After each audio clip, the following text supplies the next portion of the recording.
Hi, thank you so much for being here today. I want to thank Ty and Charlene and Bryce, Brianna, Tabitha, and Charity, their kids, for actually talking me into coming to speak today. I also want to thank my manager for making the time in my schedule, Mary Beth Gonzalez, who actually, whoops, I have to do this, actually did my thingy here. How do I do this? Oh, it's on the side. Okay. So Mary Beth Gonzalez, Dr. Nicholas Gonzalez, one of my gurus, put this together for me, and my girlfriend Sophia Crustins for bringing my service kitties to my room last night because I was very nervous about speaking. It's been about 8 years since I've spoken last, and I said to Charlene, I said, I think that everybody knows about nutrition now. Everybody knows about raw food. Isn't that kind of an old topic?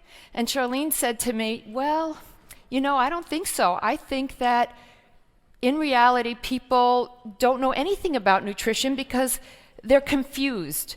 There's so much information out there. There's so much going on. There's so many different diets, and there's so much happening in the health and nutrition world that maybe we just need somebody who has been through it all. And I've been through it all. And I live to tell about it. And believe me, that was no easy feat. I know you're going to look at me and say, oh, supermodel. That's just a title.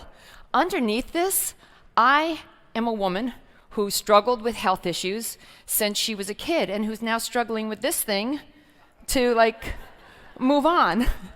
Why is this not going? Oh, there it is. Okay. So, my raw story. So, here I was, the daughter of firemen, off of Long Island, a chubby little thing, or as my mother put it, I was zoftic. That was a very polite way of putting that I was kind of fat. But I was in the Army, Army ROTC. Yes, thank you for our troops.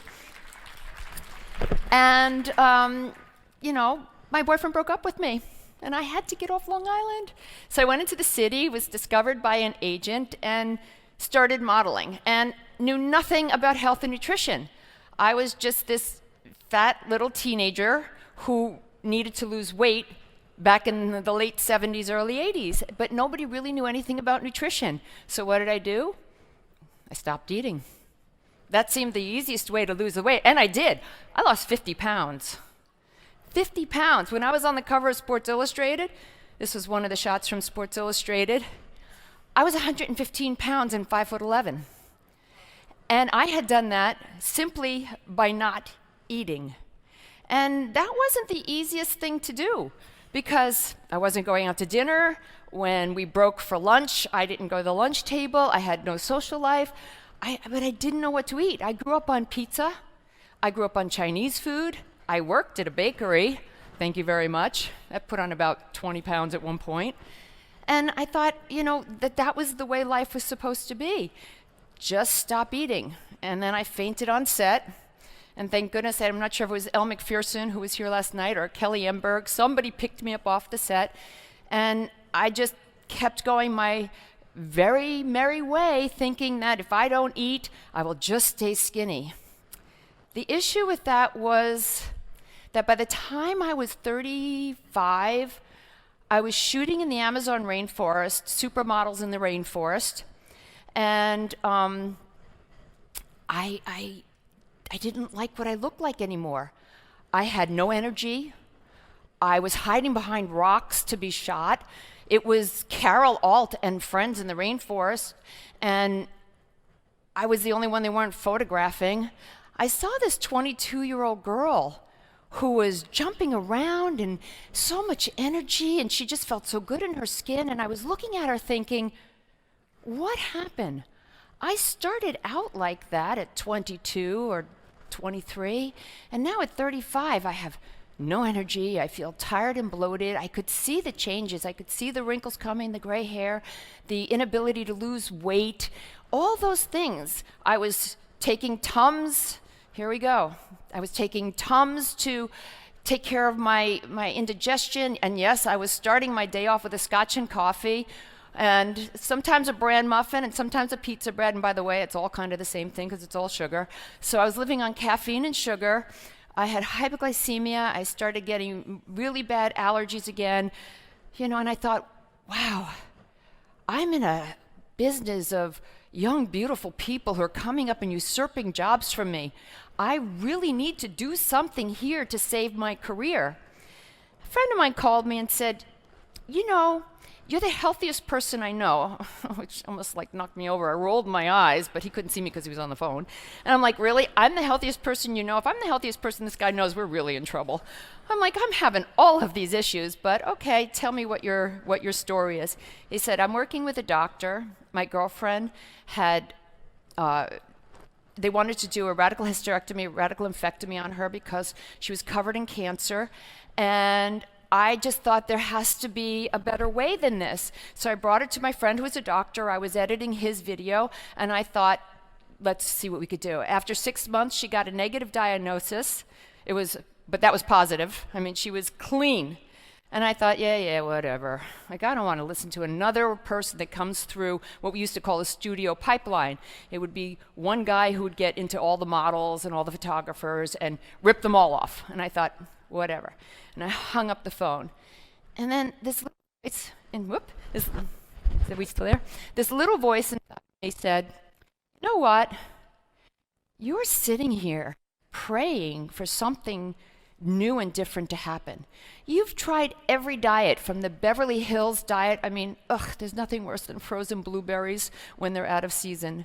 Beverly Hills diet. You've tried Weight Watchers, which doesn't work if you're a very busy person running around, because you can't be counting calories and all this kind of stuff. You've tried starving, but you are not healthy. You're skinny, but not healthy, and it's starting to take a toll.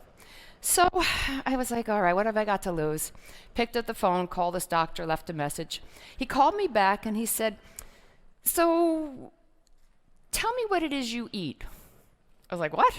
You're not going to ask me what's wrong or why I'm calling you? No. Just want to know what you eat. And I thought, wow, this is a real wake-up call. Nobody's ever asked me what I eat. So I told him. Start my day with a scotch and coffee. By 11 o'clock, I'm needing the nacho chips. When I'm on a really feeling skinny day, I have a turkey hero. And by the way, I do pasta for dinner, but with tomato sauce because I'm a model and I need to stay skinny and I can't have any of that cream stuff. And he was on the other end. When he finished laughing, I was like, really? He goes, well, I think you have this, and this problem. I was like, oh my gosh, of all the problems in the world that this guy could list that I had, he pegged my top 6, like my only 6. And I said, okay, you got my attention. You got my attention. Because if you can sit on the other side of a phone line and tell me what's wrong with me from what I'm eating, then you must know something. So I went to visit him, and he started teaching me about food. Just food. He started teaching me about the pathology of food in the body. He was teaching me something that, for me, opened up the universe. I had never heard of raw food as opposed to cooked food. I was like, I don't understand. What do you mean raw food? He's like, well, there's juices, there's salads. I was like, okay. I went home. 2 weeks later, I called him back and said, I can't do this. I cannot do this. This is boring. I am starving. I don't want another vegetable. I don't know what you think you're doing, but this is not for me. And he goes, well, I don't understand. There's so much to eat. I'm like, there's nothing to eat. He goes, sashimi, tartare, carpaccio, raw milk cheeses, unroasted nuts, raw almonds, cashews. I'm like, truthfully, that was all the stuff when I was starving myself to be skinny I wasn't eating because I thought it was fattening. I didn't know what was fattening, not fattening, so I felt guilty all the time. And all of a sudden, here's a guy telling me, you can eat whatever you want, as much of it you want, as long as it's prepared the right way. I was like, wow, this is now a new journey. This is, oh my gosh, I can eat whatever I want and as much as I want. I will never be hungry again. And what's the worst part about dieting? As we all know, we're hungry, right? And that's what yo-yo dieting is all about. You could stay on this diet for just so long, and then all of a sudden you're starving.